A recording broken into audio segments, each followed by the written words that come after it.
নমস্কাৰ, মই শান্তনু। ৰাতিপুৱা 8-9 বজাত শুই উঠা মানুহটো 4:30 বজাত উঠিলে এনেকুৱাই হয়। হাঁহিবলৈও এনাৰ্জি নাথাকে। বাই দ্য ৱে, মই আহি আছোঁ মাজুলী বিয়াখনত কাম কৰিবলৈ।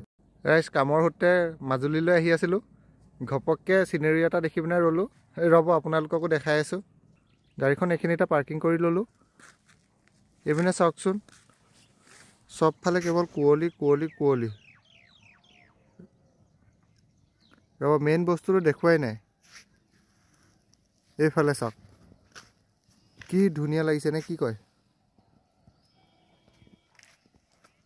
মাজুলী পাই ভাবিছিলোঁ বন্ধুৱে মোক ৱেলকাম কৰিবলৈ ৰৈ আছে। আশাত চেঁচা পানী ঢালি ৰঙা পকৰ দেখা সিও দৌৰ মাৰিলে। বিয়াঘৰত আহিয়ে অলপ সময় ৰোৱাৰ পাছতে জোৰোণৰ কাম আগবাঢ়িলে। জোৰোণ শেষ হোৱাৰ পাছতে খাবলৈ আহি দেখিলোঁ মই বেয়া পোৱা বস্তুবোৰে খাবলৈ দিছে। খাই বাৰু বেয়া নাপাওঁ, কিন্তু কি কৰিব, গেছৰ প্ৰব্লেম আছে। এইটো পিছে চিক্ৰেট কৰি ৰাখিব দেই ৰাইজ, নহ'লে মই পিছত বিয়া পাতিবলৈ ছোৱালীয়ে নাপাম। এয়া আজিৰ কইনা পৰিস্মিতা। আমিতো ভতুৱা মানুহ, তাতে ৰাতিপুৱা ঘৰত একো খায়ো অহা নাছিলোঁ। সেইবাবে 3টামান বজাত মাজুলী কমলাবাৰী চাৰিআলিৰ ওচৰতে থকা মানধনীয়া হোটেল পালোহি। হাঁহ মাংসৰ থালি অৰ্ডাৰ কৰিছিলোঁ। অলপ খোৱা পাছতহে মনত পৰিছে বোলো ভিডিঅ' কৰা নহ'লে।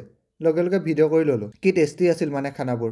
আপোনালোকে আহিলেও ট্ৰাই কৰিব পাৰে ইয়াতে। ৰাতি দাদাজনে কইনাক কাইলৈৰ পৰা এইটো তোৰ মূল কাম বুলি ভীমবাৰ চাবোন কেইপিচমান উপহাৰ দিলে। ভইচটো ৰেকৰ্ড কৰিছিলোঁ, কিন্তু বেকগ্ৰাউণ্ডত মিউজিক বাজি আছিল। পানী তুলিবলৈ আহোঁতে হঠাতে দুলনিটো চকুত পৰিল। মাজুলী আহি যদি ইউনিক বস্তু এটা দেখা নাপাব কি হ'ব নে কি কয় ৰাইজ। দৰা অহাৰ লগে লগে বিহু ষ্টাৰ্ট হৈ গ'ল।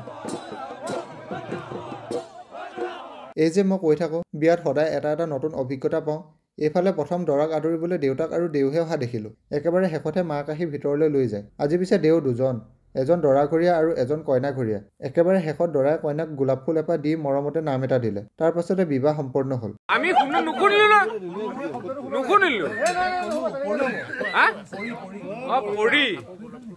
ৰাতিপুৱা 4:30 উঠি পিছদিনা ৰাতিপুৱা 3টা বজালৈকে নন ষ্টপ কাম কৰিলে এনেকুৱাই হয়। চকুৱে মেল নাখায়। বাৰু আজিলৈ ইমানে। এতিয়া 1.5 ঘণ্টা টাইম গাড়ী চলাই ঘৰলৈও যাবলৈ আছে। বাই।